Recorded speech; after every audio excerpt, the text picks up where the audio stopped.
ಶುಭೋದಯ, ನಮಸ್ಕಾರ, welcome to Yoyo Kannada. ಬನ್ನೀಗ ನೋಡೋಣ ಈ ದಿನದ ಪ್ರಮುಖ 5 ಬ್ರೇಕಿಂಗ್ ನ್ಯೂಸ್ಗಳು. ವಿದ್ಯಾರ್ಥಿನಿ ನೇಹಾ ಹತ್ಯಾ ಪ್ರಕರಣ ವಿಚಾರದಲ್ಲಿ ಬಿಜೆಪಿ ಮೊಸಳೆ ಕಣ್ಣೀರು ಸುರಿಸುತ್ತಾ ಇದ್ದು, ಇದರಲ್ಲೂ ರಾಜಕೀಯ ಮಾಡಲು ಮುಂದಾಗಿರುವುದು ತುಂಬಾ ನಾಚಿಕೆಗೇಡಿತನ ಸಂಗತಿ ಎಂದು ಮಹಿಳಾ ಮತ್ತು ಮಕ್ಕಳ ಕಲ್ಯಾಣ ಸಚಿವೆ ಲಕ್ಷ್ಮೀ ಆರ್ ಹೆಬ್ಬಾಳ್ಕರ್ ಲೇವಡಿ ಮಾಡಿದ್ದಾರೆ. ಬಿಜೆಪಿಯವರು ಜಾಣ ಕುರುಡರು, ಜಾಣ ಕಿವುಡರು ಕೂಡ. ಅವರು ಬೇಕಾದಾಗ ಮೊಸಳೆ ಕಣ್ಣೀರು ಸುರಿಸುತ್ತಾರೆ, ಬೇಡವಾದಾಗ ಕಿವುಡುತನ ಇದ್ದ ಹಾಗೆ ವರ್ತಿಸುತ್ತಾರೆ ಎಂದು ಬಿಜೆಪಿ ನಾಯಕರ ವಿರುದ್ಧ ಸಚಿವರು ಹರಿಹಾಯ್ದರು.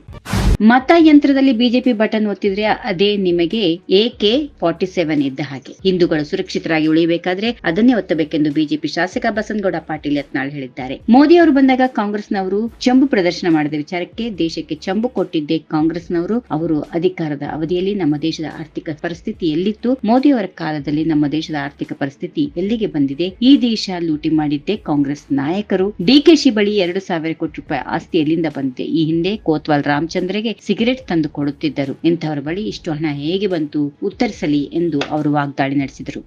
ಟೆಕ್ ಸಿಟಿಯನ್ನ ಟ್ಯಾಂಕರ್ ಸಿಟಿ ಮಾಡಿದ್ದು ಕಾಂಗ್ರೆಸ್ ಎಂಬ ಪ್ರಧಾನಮಂತ್ರಿ ನರೇಂದ್ರ ಮೋದಿ ಅವರ ಹೇಳಿಕೆ ವಿರುದ್ಧ ಮುಖ್ಯಮಂತ್ರಿ ಸಿದ್ದರಾಮಯ್ಯ ಅವರು ತಿರುಗೇಟು ನೀಡಿದ್ದಾರೆ. ಕೇಂದ್ರ ಸರ್ಕಾರ ಮೇಕೆದಾಟು ಯೋಜನೆಗೆ ಅನುಮತಿ ನೀಡಲಿ, ಆಗ ನಾಳೆಯೇ ಕಾಮಗಾರಿ ಶುರು ಮಾಡಿ ಬೆಂಗಳೂರಿನಲ್ಲಿ ತಲೆದೂರಿರುವ ನೀರಿನ ಸಮಸ್ಯೆಗೆ ತಿಲಾಂಜಲಿ ಹಾಡುತ್ತೇನೆ ಎಂದು ಸವಾಲ್ ಹಾಕಿದ್ದಾರೆ.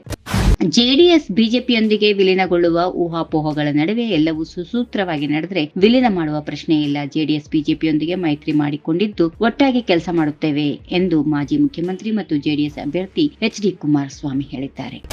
ಲೋಕಸಭಾ ಚುನಾವಣೆ ಫಲಿತಾಂಶದ ಬಳಿಕ ಕಾಂಗ್ರೆಸ್ ನಾಯಕರಿಗೆ ಚೆಂಬು ಹಿಡಿದು ಓಡುವ ಪರಿಸ್ಥಿತಿ ಬರಲಿದೆ ಎಂದು ಬಿಜೆಪಿ ರಾಜ್ಯಾಧ್ಯಕ್ಷ ವಿಜಯೇಂದ್ರ ಅವರು ತಿರುಗೇಟು ನೀಡಿದ್ದಾರೆ. ಕಾಂಗ್ರೆಸ್ ಸರ್ಕಾರ ರಾಜ್ಯದ ಖಜಾನೆಯನ್ನ ಖಾಲಿ ಮಾಡುತ್ತಾ ಇದ್ದು ಕೇಂದ್ರ ಸರ್ಕಾರದ ಹಣವನ್ನ ಅವಲಂಬಿಸಿದೆ. ಹೀಗಾಗಿ ಲೋಕಸಭೆ ಚುನಾವಣೆಯ ನಂತರ ನಲ್ಪಾಡ್ ಅವರಂತಹ ಕಾಂಗ್ರೆಸ್ ನಾಯಕರಿಗೆ ಚೆಂಬು ಹಿಡಿದುಕೊಂಡು ಓಡುವ ಪರಿಸ್ಥಿತಿ ಬರಲಿದೆ ಎಂದು ಭವಿಷ್ಯ ನುಡಿದರು. ಈ ವಿಡಿಯೋ ನಿಮಗೆ ಇಷ್ಟವಾದಲ್ಲಿ ಲೈಕ್ ಮಾಡಿ, ಶೇರ್ ಮಾಡಿ, ಸಬ್ಸ್ಕ್ರೈಬ್ ಮಾಡಿ.